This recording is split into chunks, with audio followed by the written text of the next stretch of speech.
स्वाहा तत्सवितुर्वरेण्यं भर्गो देवस्य धीमहि धियो यो नः प्रचोदयात्। आस्तिकता एवं ईश्वर विश्वास।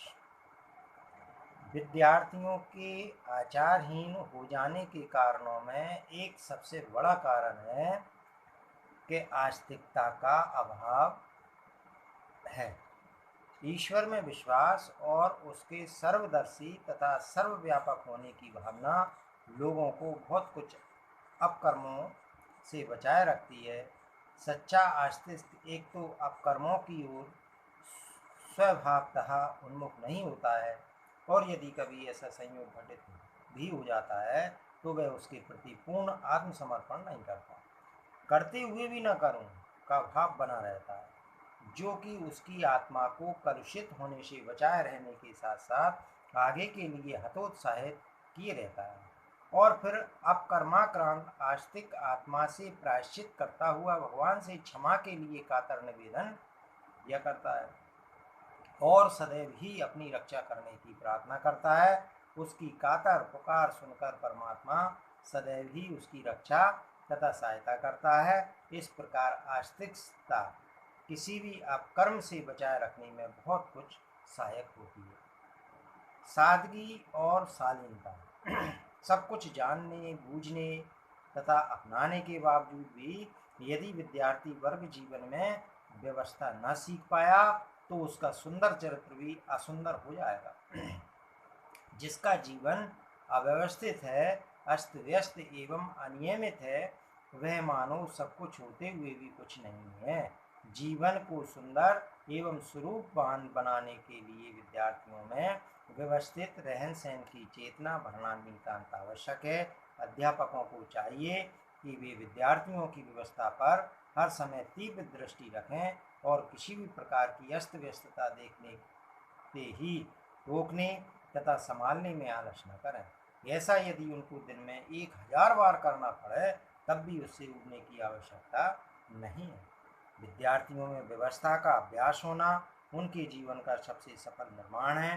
साथ ही अध्यापकों को भी अपना आचरण ऐसा बनाना चाहिए जो उन्हें व्यवस्थित बनाने में सहायक उदाहरण बन सके। स्वास्थ्य संरक्षण की समस्या। स्वास्थ्य मानव जीवन की सर्वश्रेष्ठ क्षमता है। इसको प्राप्त करने तथा बढ़ाने की सबसे उपयुक्त आयु बालकाल ही है। जो बालक अपने विद्यार्थी जीवन में ही स्वास्थ्य के प्रति रुचिवान हो जाते हैं, फिर आगे चलकर वे कभी भी उसकी उपेक्षा नहीं करते और आजीवन एक स्वस्थ जीवन का सुख भोगा करते हैं। इसलिए अध्यापकों को चाहिए कि वे विद्यार्थियों के स्वास्थ्य की ओर ध्यान दें।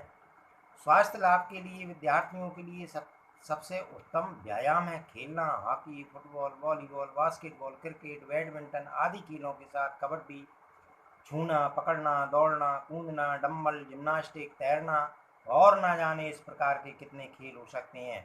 इनमें से जिन विद्यार्थियों के लिए जो खेल उपयुक्त हो और परिस्थितियों के अनुसार अनुकूल हो, उन्हें नित्य खिलाया जाना चाहिए। खेलों द्वारा विद्यार्थियों में स्वास्थ्य की अभिरुचि पैदा करने के लिए उनमें प्रतियोगिताओं को कराते समय यह ध्यान रखना बहुत आवश्यक है कि विद्यार्थियों में परस्पर हार जीत की ईर्ष्यापूर्ण प्रतिस्पर्धा न होने पाए। इसके लिए प्रतियोगिताओं तथा खेलों का महत्व समझाते हुए उनमें खिलाड़ी की भावना से खेलने का भाव बैठाया जा सकता है। प्रतियोगिता में उतरने से पूर्व उनका हाथ मिलवाना तथा खेल के बाद उनका हाथ मिलवाना और एक साथ बैठाल कर स्वल्फार करवाया जाना उसमें आई हार जीत की भावना को दूर कर सकता है। सद्वृत्तियों का आविर्भाव। इस प्रकार के जितने प्रयत्न बच्चों की प्रगति के लिए किए जाते हैं, उनका उद्देश्य यही होता है कि उनकी मानसिक और शारीरिक शक्तियों का अधिक से अधिक विकास हो। हमें स्मरण रखना चाहिए कि जन्म से ही कोई बालक श्रेष्ठ और शक्तिहीन नहीं होता। माता के गर्भ से पैदा होते समय सभी बच्चे लगभग एक से ही होते हैं, पर बाद में उनका लालन पालन और शिक्षा दीक्षा जिस प्रकार की जाती है,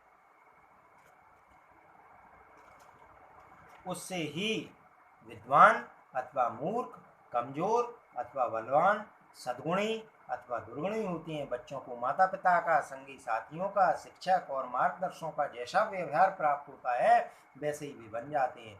इस दृष्टि से बालकों के चरित्र निर्माण का प्रथम उत्तरदायित्व माता पिता का और दूसरा अध्यापकों का होता है। अगर ये लोग स्वयं उच्च चरित्रवान और कर्तव्यपरायण हों तो उनकी देख रेख में रहने वाले बच्चे भी सद्गुण संपन्न और कर्तव्यनिष्ठ बनेंगे।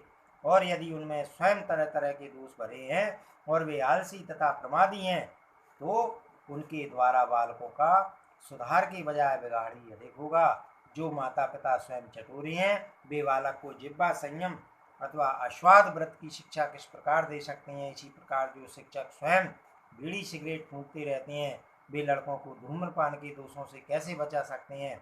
आजकल देखने में प्राय यह आता है कि माता पिता अपने बच्चों के प्रति मोहग्रस्त होते हैं और उनमें उत्तम आदतों और चरित्र की दृढ़ता उत्पन्न करने के बजाय उनकी झूठी सच्ची मांगों को बिना विचार किए पूरा कर देने और मिठाई, चटपटे पदार्थ आदि खिला पिला देने में ही अपने कर्तव्य की तीसरी समझ लेते हैं। इससे बच्चे आराम से जिद्दी, चटोरे और कमजोर बन जाते हैं। आगे चलकर जब वे स्कूल जाने लगते हैं तो वहाँ के अध्यापक उनको पाठ्यक्रम की पुस्तकें पढ़ा देना ही अपना कर्तव्य मानते हैं और वह भी प्राय ऐसे बेढंगेपन से जिससे उसकी मानसिक शक्तियों की वृद्धि होने के बजाय वह रटकर या चालाकी से काम चलाना ही सीखता है। विद्या और बुद्धि की उन्नति होने से भी बढ़कर आवश्यक बात है कि बालकों के चरित्र का सुधार और हृदय में सद्वृत्तियों का बीजारोपण।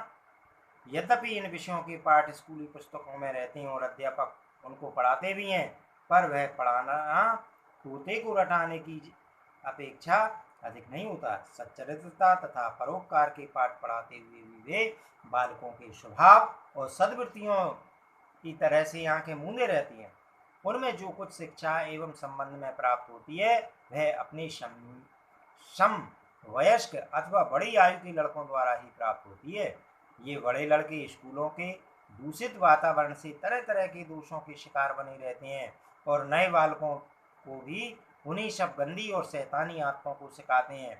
अध्यापकों की लापरवाही और आलस का नतीजा यह होता है कि सीधे और सुशील बालक भी कुसंग के कारण बिगड़ने लगते हैं और थोड़े समय में पूरे उद्दंड और शरारती बन जाते हैं। वे पढ़ना लिखना तो कम सीखते हैं पर शौक, फैशन और अनेक प्रकार के दुर्गुणों के अवश्य अभ्यस्त बनते चले जाते हैं। कुछ समय पश्चात जब वे अवज्ञाकारी और दुष्ट बनकर घर वालों और स्वयं अध्यापकों को भी तंग करने लगते हैं और अनेक बार तो किसी बात पर बिगड़कर डंडा और छुरा लेकर आक्रमणकारी बन जाते हैं, तब सबको अपनी भूल का पता लगता है।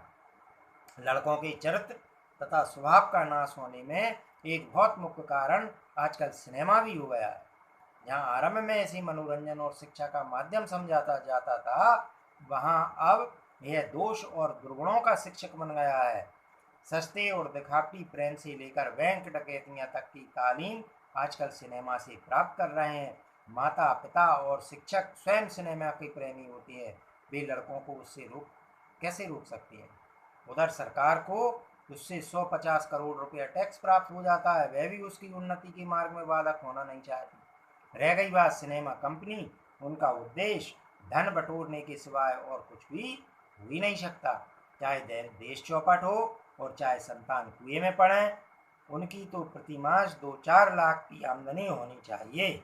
नतीजा यह हुआ कि देश में और विशेष छात्रों में दोष दुर्गुणों की बाढ़ आ गई है और सब कोई उसका प्रतिकार करने में अपने को असमर्थ पाते हैं। स्कूलों में लड़कों की बौद्धिक और मानसिक शक्तियों का विकास करने के लिए तरह तरह के आयोजन होना आवश्यक है और उनसे कुछ लाभ भी होता है, पर उन सब के साथ ही चरित्र और स्वभाव का सुधार परम आवश्यक है। हमारे बालक आगे चलकर सभ्य और शिष्ट नागरिक बने और देश और समाज को प्रगति मार्ग पर अग्रसर करने में सहायक हों, यह सबसे पहली और आवश्यक शर्त है। इसका ध्यान रखना प्रत्येक अध्यापक का परम कर्तव्य होना चाहिए। यदि हम गंभीरतापूर्वक विचार करें तो स्पष्ट प्रतीत होता है कि अध्यापक का पद बड़ा महत्वपूर्ण है और उनके ऊपर समाज तथा राष्ट्र के निर्माण का बहुत अधिक उत्तरदायित्व है। प्राचीन भारत में इसी कारण ऋषियों और ब्राह्मणों को बहुत अधिक सम्मानीय स्थान दिया गया है, क्योंकि वे अपनी जाति के शिक्षक और मार्गदर्शक बने थे। यद्यपि उस समय पुस्तकों के लिखे जाने की प्रणाली प्रचलित नहीं हुई थी और न कागज कलम दवात का वही प्रयोग होता था, फिर भी अपनी अद्भुत स्मरण शक्ति के आधार पर ही वे वेद से लेकर 64 विद्याओं तक का ज्ञान प्राप्त कर सकने में समर्थ थे। उस समय बहुसंख्यक व्यक्तियों के पास शिक्षक को उनका पारिश्रमिक देने के लिए किसी प्रकार की संपत्ति भी नहीं होती थी, फिर भी वे कर्तव्य परायण अध्यापक विद्यार्थियों को विद्यादान ही नहीं करते थे, किसी विधि से उनके भोजन वस्त्र और आवास की व्यवस्था भी करते थे। शिष्य लोग उनके कृषि कार्य तथा पशुपालन में सहायता देते रहते थे, जिससे उनके निर्वाह की समस्या भी हल हो जाती थी और उनको जीवन उपयोगी व्यवहारिक ज्ञान भी प्राप्त होता था। इस प्रकार वे अध्यापक अपने यहाँ पढ़ने वाले विद्यार्थियों के सच्चे हित चिंतक और अभिभावक का कर्तव्य पालन करने वाले थे। इसी प्रकार यूनान में भी जो गत 4-5 हजार वर्षों से मानव सभ्यता के विकास में भारत का सहयोगी था, शिक्षक को समाज में सर्वोच्च पद प्राप्त था। वहाँ बालकों और युवकों की शिक्षा को बहुत अधिक महत्व दिया गया था और राज्य की तरफ से इस बात पर विशेष दृष्टि रखी जाती थी कि शिक्षक और अध्यापक अपना कर्तव्य उचित रीति से पालन करते हैं या नहीं। वहाँ पर शिक्षकों को पर्याप्त अधिकार भी दिए गए थे और शारीरिक विकास तथा शस्त्र संचालन की अनिवार्य शिक्षा प्राप्त करने में अगर किसी की अंग हानि या मृत्यु हो जाए तो भी उनके विरुद्ध कोई कार्रवाई नहीं की जाती थी। वहाँ के बड़े बादशाह भी अपने पुत्रों की शिक्षा के लिए योग शिक्षक तलाश करके नियुक्त करते थे। संसार विजयी सिकंदर अपनी महान सफलता का श्रेय अपने गुरु अरस्तु को ही देता था और आजीवन उसके सम्मुख विनय आव भगत भाव से ही रहा। अरस्तु के गुरु प्लूटो अफलातून का नाम भी आज तक संसार में प्रसिद्ध है और समस्त यूरोपीय विद्वान तथा दार्शनिक उसको अपना आदि मार्ग प्रदर्शक मानते आए हैं। जो दर्जा सिकंदर की सफलता की दृष्टि से अरस्तु का था, वही महत्व भारत में मौर्य साम्राज्य में संस्थापक सम्राट चंद्रगुप्त और उसके गुरु चाणक्य का है। उसे ही आज तक अपने कर्तव्य का सर्वोत्तम रीति से पालन करने के निमित्त सम्मानित किया जाता है। क्या हमारे वर्तमान अध्यापक गण अपने इन पूर्वजों के उदाहरण से प्रेरणा लेकर अपने शिष्यों को सच्चे अर्थों में सुयोग बनाने की कुछ चेष्टा करेंगे?